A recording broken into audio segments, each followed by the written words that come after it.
Dracula, by Bram Stoker. Chapter 5. Letter from Miss Mina Murray to Miss Lucy Westenra. The 9th of May. My dearest Lucy, forgive my long delay in writing, but I have been simply overwhelmed with work. The life of an assistant schoolmistress is sometimes trying. I am longing to be with you, and by the sea, where we can talk together freely and build our castles in the air.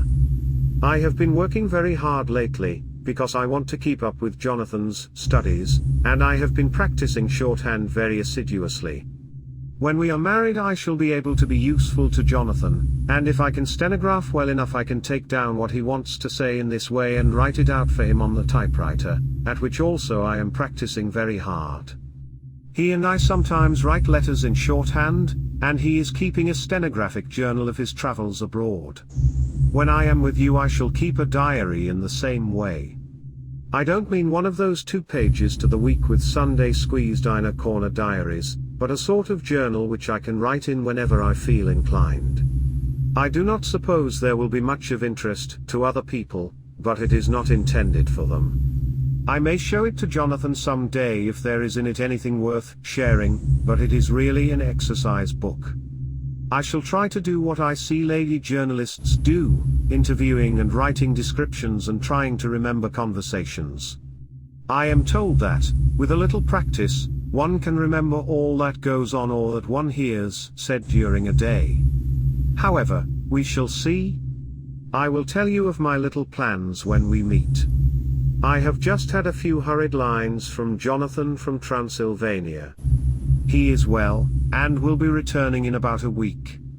I am longing to hear all his news. It must be nice to see strange countries. I wonder if I mean Jonathan and I, shall ever see them together.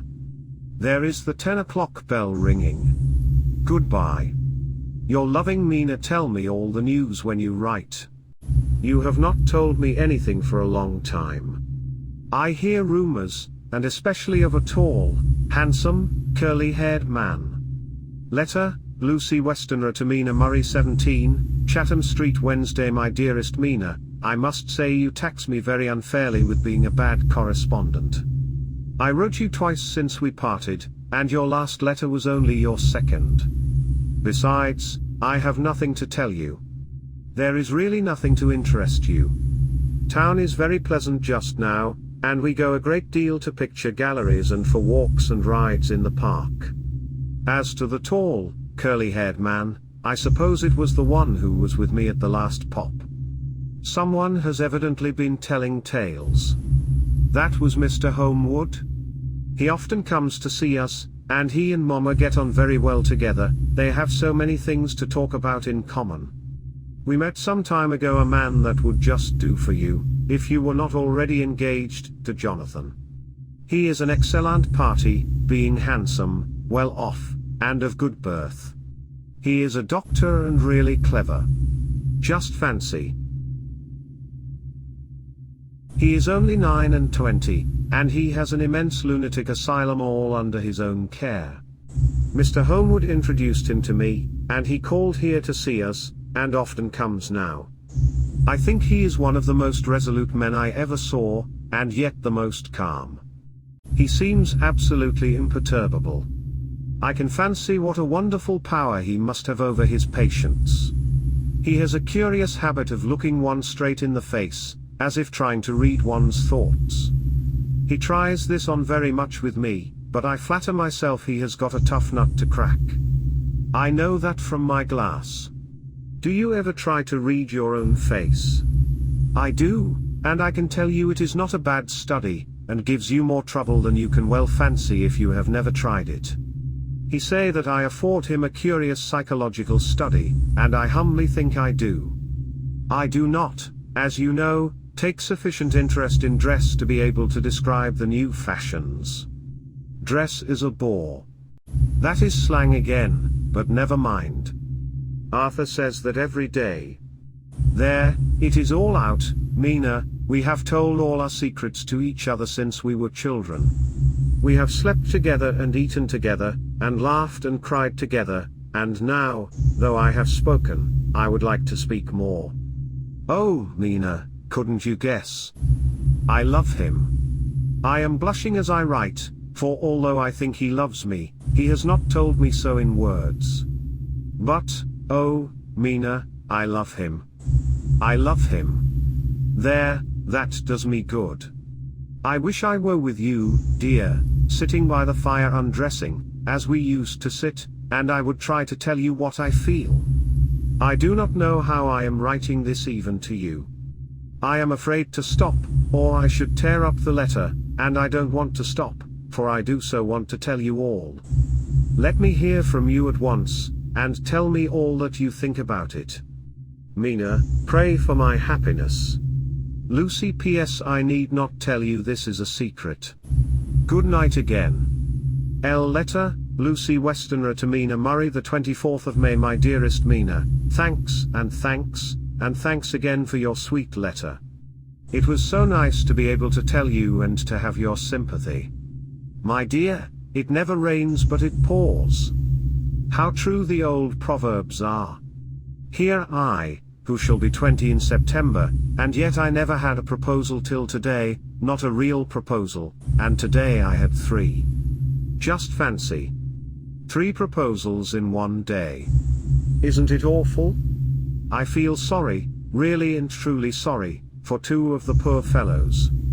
Oh, Mina, I am so happy that I don't know what to do with myself. And 3 proposals. But, for goodness sake, don't tell any of the girls, or they would be getting all sorts of extravagant ideas, and imagining themselves injured and slighted if in their very first day at home they did not get 6 at least.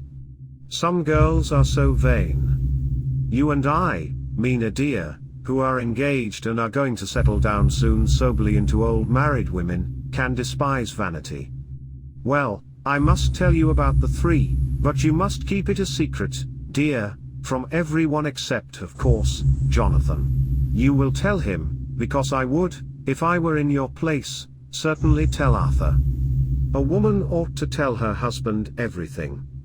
Don't you think so, dear? And I must be fair. Men like women, certainly their wives, to be quite as fair as they are. And women, I am afraid, are not always quite as fair as they should be. Well, my dear, number 1 came just before lunch. I told you of him, Dr. John Seward, the lunatic asylum man, with the strong jaw and the good forehead. He was very cool outwardly, but was nervous all the same. He had evidently been schooling himself as to all sorts of little things, and remembered them, but he almost managed to sit down on his silk hat, which men don't generally do when they are cool, and then when he wanted to appear at ease he kept playing with a lancet in a way that made me nearly scream. He spoke to me, Mina, very straightforwardly. He told me how dear I was to him, though he had known me so little, and what his life would be with me to help and cheer him. He was going to tell me how unhappy he would be if I did not care for him, but when he saw me cry he said he was a brute and would not add to my present trouble. Then he broke off and asked if I could love him in time, and when I shook my head his hands trembled, and then with some hesitation he asked me if I cared already for anyone else. He put it very nicely, saying that he did not want to wring my confidence from me, but only to know, because if a woman's heart was free a man might have hope. And then, Mina, I felt a sort of duty to tell him that there was someone. I only told him that much, and then he stood up, and he looked very strong and very grave as he took both my hands in his and said he hoped I would be happy, and that if I ever wanted a friend I must count him one of my best.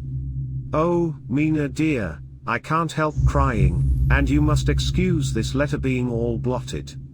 Being proposed to is all very nice and all that sort of thing, but it isn't at all a happy thing when you have to see a poor fellow, whom you know loves you honestly, going away and looking all broken-hearted, and to know that, no matter what he may say at the moment, you are passing out of his life. My dear, I must stop here at present, I feel so miserable, though I am so happy. Evening. Arthur has just gone, and I feel in better spirits than when I left off, so I can go on telling you about the day. Well, my dear, Number 2 came after lunch. He is such a nice fellow, and American from Texas, and he looks so young and so fresh that it seems almost impossible that he has been to so many places and has such adventures. I sympathize with poor Desdemona when she had such a stream poured in her ear, even by a black man. I suppose that we women are such cowards that we think a man will save us from fears, and we marry him. I know now what I would do if I were a man and wanted to make a girl love me. No, I don't, for there was Mr. Morris telling us his stories, and Arthur never told any, and yet. My dear, I am somewhat previous. Mr. Quincy P. Morris found me alone. It seems that a man always does find a girl alone. No, he doesn't, for Arthur tried twice to make a chance, and I helping him all I could. I am not ashamed to say it now. I must tell you beforehand that Mr. Morris doesn't always speak slang, that is to say, he never does so to strangers or before them, for he's really well educated and has exquisite manners, but he found out that it amused me to hear him talk American slang, and whenever I was present, and there was no one to be shocked, he said such funny things. I am afraid, my dear, he has to invent it all, for it fits exactly into whatever else he has to say. But this is a way slang has. I do not know myself if I shall ever speak slang. I do not know if Arthur likes it, as I have never heard him use any as yet. Well, Mr. Morris sat down beside me and looked as happy and jolly as he could, but I could see all the same that he was very nervous. He took my hand in his, and said ever so sweetly, "Miss Lucy, I know I ain't good enough to regulate the fixins of your little shoes, but I guess if you wait till you find a man that is you will go join them 7 young women with the lamps when you quit. Won't you just hitch up alongside of me and let us go down the long road together, driving in double harness?" Well, he did look so good-humored and so jolly that it didn't seem half so hard to refuse him as it did poor Dr. Seward. So I said, as lightly as I could, that I did not know anything of hitching, and that I wasn't broken to harness at all yet. Then he said that he had spoken in a light manner, and he hoped that if he had made a mistake in doing so on so grave, so momentous, an occasion for him, I would forgive him. He really did look serious when he was saying it, and I couldn't help feeling a sort of exultation that he was number 2 in one day. And then, my dear, before I could say a word he began pouring out a perfect torrent of lovemaking, laying his very heart and soul at my feet. He looked so earnest over it that I shall never again think that a man must be playful always, and never earnest, because he is merry at times. I suppose he saw something in my face which checked him, for he suddenly stopped, and said with a sort of manly fervor that I could have loved him for if I had been free. "Lucy, you are an honest-hearted girl, I know. I should not be here speaking to you as I am now if I did not believe you clean grit, right through to the very depths of your soul. Tell me, like one good fellow to another, is there anyone else that you care for? And if there is I'll never trouble you a hair's breadth again, but will be, if you will let me, a very faithful friend. My dear Mina, why are men so noble when we women are so little worthy of them?" Here was I almost making fun of this great-hearted, true gentleman. I burst into tears. I am afraid, my dear, you will think this a very sloppy letter in more ways than one, and I really felt very badly. Why can't they let a girl marry 3 men, or as many as want her, and save all this trouble? But this is heresy, and I must not say it. I am glad to say that, though I was crying, I was able to look into Mr. Morris' brave eyes, and I told him out straight. Yes, there is someone I love, though he has not told me yet that he even loves me. I was right to speak to him so frankly, for quite a light came into his face, and he put out both his hands and took mine. I think I put them into his, and said in a hearty way, "That's my brave girl. It's better worth being late for a chance of winning you than being in time for any other girl in the world. Don't cry, my dear. If it's for me, I'm a hard nut to crack, and I take it standing up. If that other fellow doesn't know his happiness, well, he'd better look for it soon, or he'll have to deal with me. Little girl, your honesty and pluck have made me a friend, and that's rarer than a lover, it's more selfish anyhow. My dear, I'm going to have a pretty lonely walk between this and Kingdom Come. Won't you give me one kiss? It'll be something to keep off the darkness now and then. You can, you know, if you like, for that other good fellow, or you could not love him, hasn't spoken yet. That quite won me, Mina, for it was brave and sweet of him, and noble too, to a rival, wasn't it? And he so sad, so I leant over and kissed him. He stood up with my two hands in his, and as he looked down into my face, I am afraid I was blushing very much. He said, "Little girl, I hold your hand, and you've kissed me, and if these things don't make us friends nothing ever will. Thank you for your sweet honesty to me, and goodbye." He wrung my hand, and taking up his hat, went straight out of the room without looking back, without a tear or a quiver or a pause, and I am crying like a baby. Oh, why must a man like that be made unhappy when there are lots of girls about who would worship the very ground he trod on?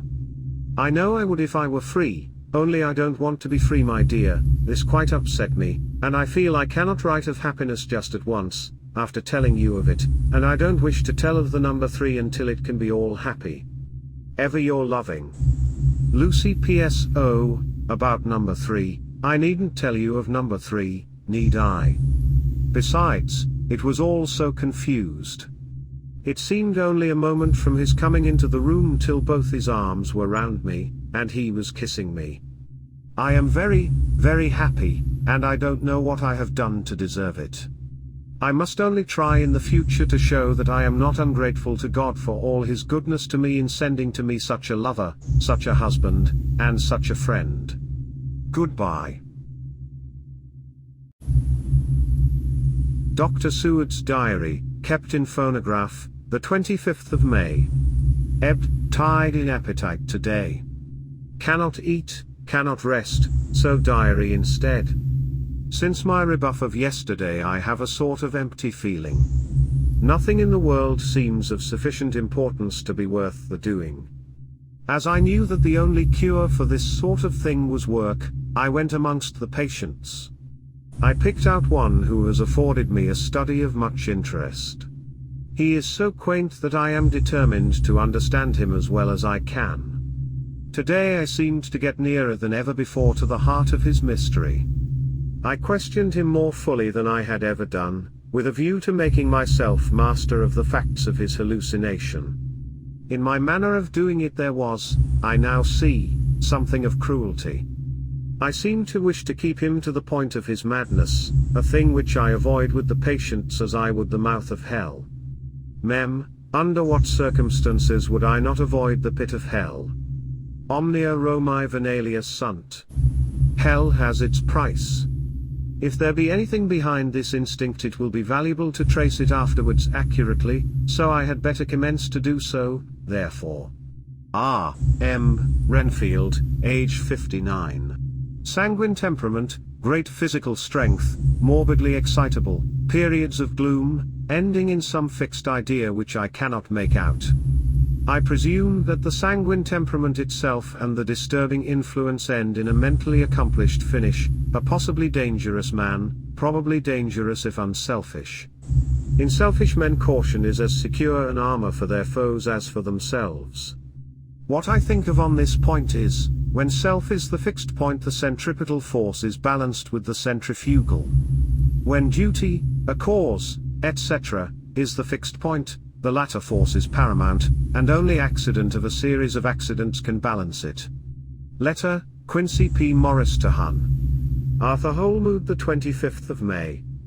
My dear Art, we've told yarns by the campfire in the prairies, and dressed one another's wounds after trying a landing at the Marquesas, and drunk healths on the shore of Titicaca. There are more yarns to be told, and other wounds to be healed, and another health to be drunk. Won't you let this be at my campfire tomorrow night?